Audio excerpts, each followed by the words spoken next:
요즘 재건축에 대해서 이야기가 많죠.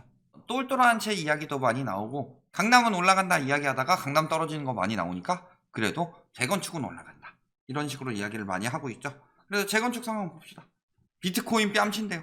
아주 좋은 비유입니다. 64억에서 80억으로 한 방에 뛴 압구정 아파트, 비트코인 뺨치는 집값. 자, 비트코인 상황 어떻죠? 요 정도죠. 지금 조금 다시 올랐다가 조금 떨어진 상황이죠. 오늘 보니까 한 6%인가 떨어졌던데, 2월 18일 기준으로 80억 원에 실거래됐다. 그러면서 10개월여 만에 16억 원이 떴고, 직거래는 다 사기지만 중개거래는 사기 아니다. 예전에 사전거래 문제 생긴 거 보셨죠? 어떤 식으로 해요? A 명의에서 B 명의로 매입을 하게 되는데, 가끔가다 이런 인간들이 있어요. 진짜 부동산에 대해서 개뿔도 모르는 인간들이 세금 다 내고 누가 자전거래 하냐? 세금 안 내고 자전거래 해요.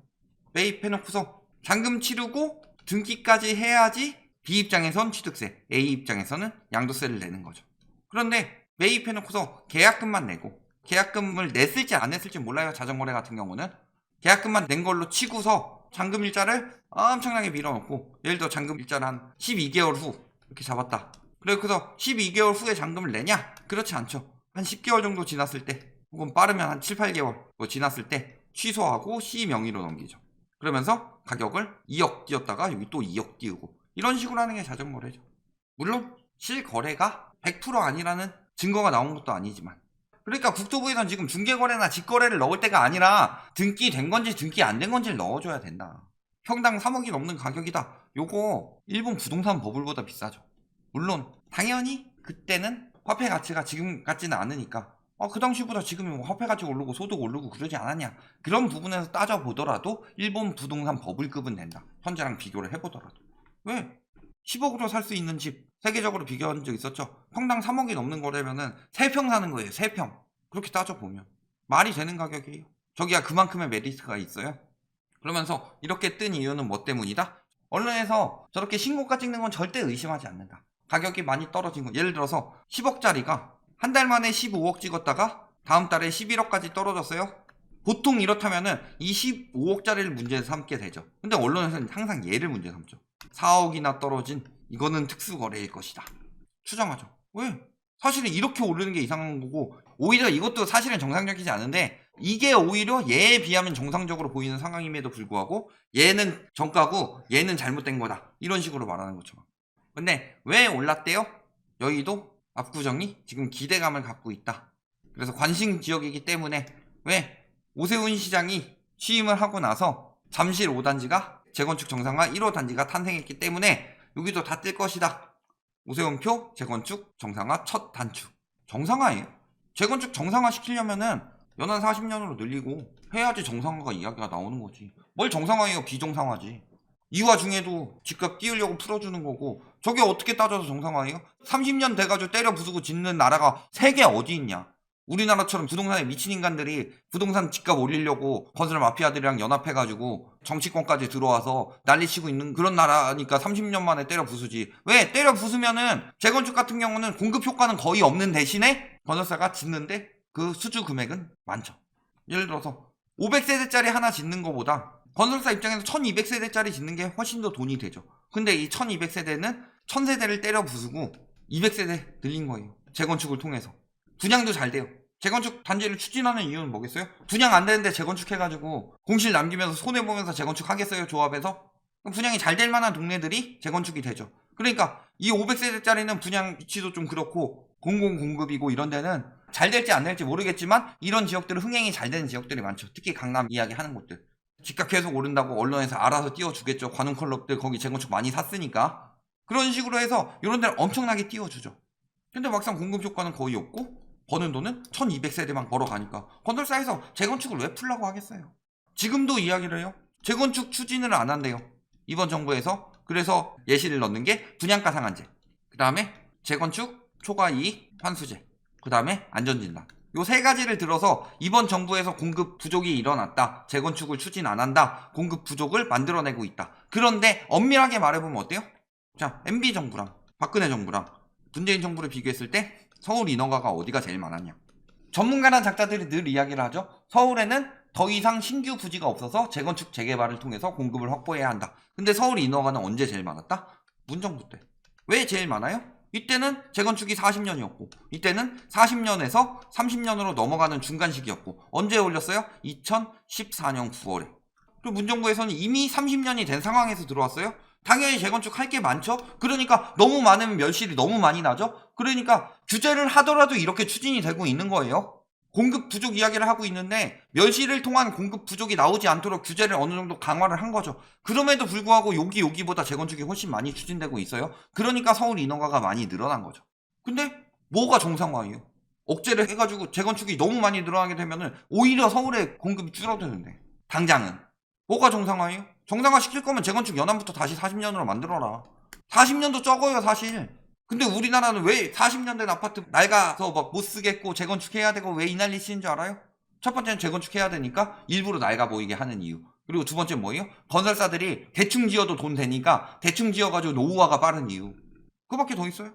그런데 뭐 재건축 절차 추진되고 어쨌든 잠실 5단지 심의 통과해서 첫걸음 내딛었다 이런 이야기 하고 있는 거죠. 그러니까 근처에도 효과가 퍼질 것이고 재건축 아파트는 계속 오를 것이다. 똘똘한 채니까.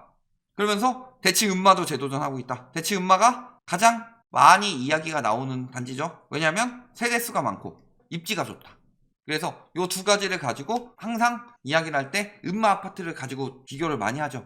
예를 들어서 뭐 40년간 집값 장기적 우상향의 그 배경으로 하는 이유가 다른 거는 물가 오르면서 이만큼 올랐는데 집값은 이만큼 올랐다. 그거 항상 대표로 비교하는 데가 은마죠. 그런데 똑같이 비교하면 안 되죠. 왜냐면은 한 40년 전에 어땠어요 거기 허허 벌판인데랑 말도 안 되는 비교 대상을 가지고 비교한 거.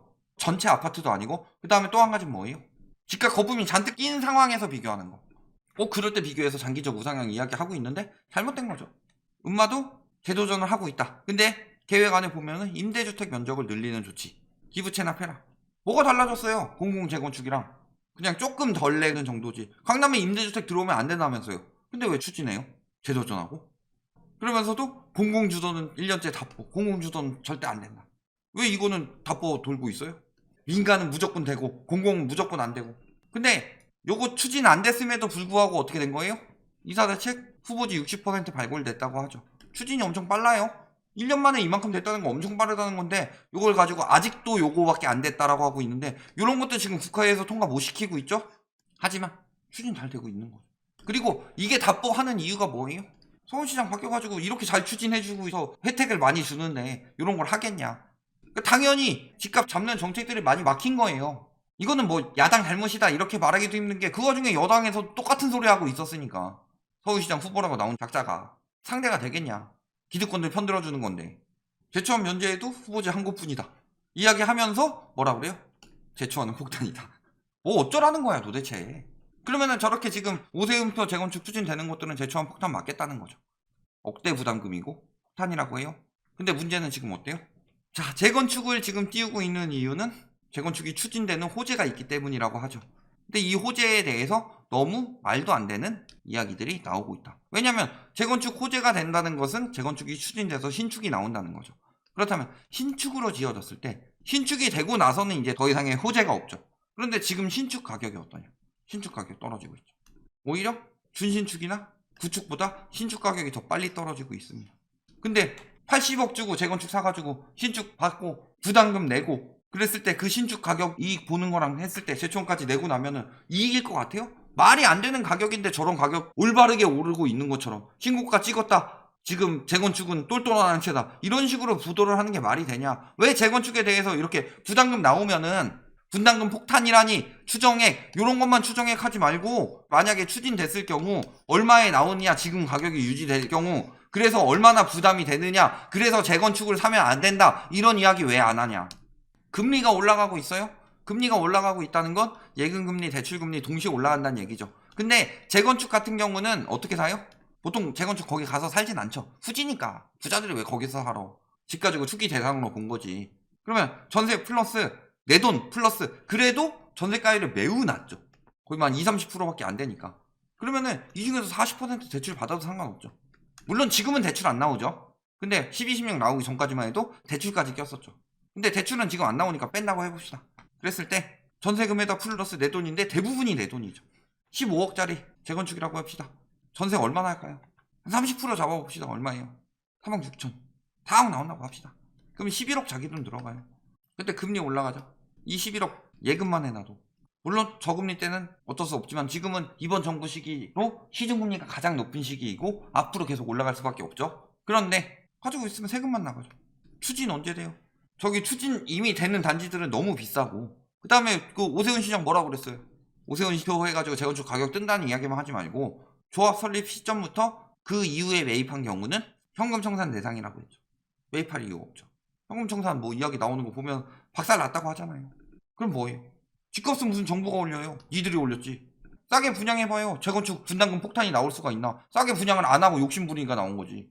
그리고 재건축 추진되면 이런 거 나가고 십몇 년 기다려서 적어도 조합 설립 시점부터 8.5년인데 그 돈이 묶여있고 다른 데 유용도 못하고 이득이 되는 것 같아요. 그리고 분양가 올랐다. 대출 막힐 수도. 대출이 막힐 수도라는 건 무슨 소리예요? 이번에 경쟁률 개박살 나기 전에 송도에서 뭐라고 그랬어요? 중도금 대출이 안 나와서 미계약이 대박 많이 나왔다. 경쟁률이 높았음에도 불구하고. 그런데 중도금 대출 안 나오게 생겼네요. 청약 망했네요. 재건축 아파트들 가격 올리면 당연히 택지비는 비싸게 책정되기 마련인데 그러면 중도금 대출 안 나오면 분양 안 되겠네요? 망했네요? 왜 그런 거 얘기 안 해요? 분양 경기 실사지수 뚝 떨어졌다고 하죠. 여기니까 뭐라 그래요? 지금 서울 굉장히 많이 떨어졌어요. 80대까지 떨어졌다는 건 서울 굉장히 많이 떨어진 거죠. 뭐 이렇게 찍고 있었는데. 근데도 서울 양호하다, 서울 괜찮다 이런 식으로 평가를 하고 있어요. 지금 엄청 떨어졌는데 분양시장 안 좋다고 하겠어요? 여기서? 집값보다 더 중요한 게 분양시장인데. 경기 실사지수가 이렇게 떨어졌다는 거, 특히 서울, 경기 이런 핵심 지역들이 떨어지고 있다는 거 무슨 소리예요? 여기는 이미 떨어지고 있는데도 오른다고 자료를 나타낸 거, 그러면서 괜찮다고 우기는 거. 하지만 분양은 더럽게 안 되고 있죠. 지방 쪽 막 오른대요. 분양 경기 실사지수 지방 쪽 막 오르는데 이번에 나왔죠? 345가구 중에서 1명 도전. 그리고 청약통장도 신규 가입자 수도 하락하고 있다. 11월은 가입자보다 해지한 사람이 더 많았다. 앞으로 계속 감소할 수밖에 없어요. 왜냐? 첫 번째, 청약통장을 가입하는 경우 어떨 때 가입해요? 신규 아니면 재가입이죠. 재가입의 경우는 보통 당첨된 다음에 재가입하는 경우, 신규 같은 경우는 뭐 어린 나이에 가입해 줄 수도 있고 그런 경우인데 청약통장 보통 하나씩은 가지고 있는데 신규는 앞으로 줄어들 수밖에 없습니다. 왜? 출산율 감소, 인구 감소 중이니까. 재가입 같은 경우는 당첨 후죠. 요거는 유지가 되겠죠. 계속 공급 나오는 만큼 계속 감소될 수밖에 없죠. 그런데 공급은 계속 늘어난대요. 앞으로 남는 빈집 엄청나게 많을 겁니다. 서울은 지금 빈집 없는 것 같아요. 남는 게 빈집이지. 결론, 재건축 뜹니다. 왜 떠요? Why? 우리 오 시장님이 추진해줘서. 추진만 되면 다 돼요. 첫 번째는 원래 금리 인상이 아파트 중에서 가장 많이 영향을 미쳐야 되는 아파트는 당연히 재건축이에요. 재건축은 거주보다는 투자의 요건이죠. 그런데 가지고 있기에는 황금성이 떨어지고 처분이 안 되고 그 다음에 금리 인상됐을 때 하락장에서 당장 못 파니까 나중에 됐을 때 상황을 봐야 되는 거, 제일 힘든 게 재건축인데 금리 인상기에 재건축이 뜬다고 하고 있어요. 그 다음에 두 번째는 뭐예요? 분양 상황이죠. 이거 역시 금리 인상으로 매매 현황이 안 좋아지면서 분양도 안 좋아지고 있고, 이게 장기적으로 그때 다시 될 거다 안 될 거다는 확정적일 수 없죠. 계속 올라가고 있는 상황에서도 확정할 수 없는 상황인데 안 되고 있는 상황에서 확정이 되느냐. 그런데도 재건축은 뜬대요. 지금 금리 인상되고 분양 상황 무너지고 있는데 저 가격이 진실이라면 당한 거고 진실이 아니라면 당하게 만들려고 하고 있을 뿐이다. 여기까지 말씀드리겠습니다.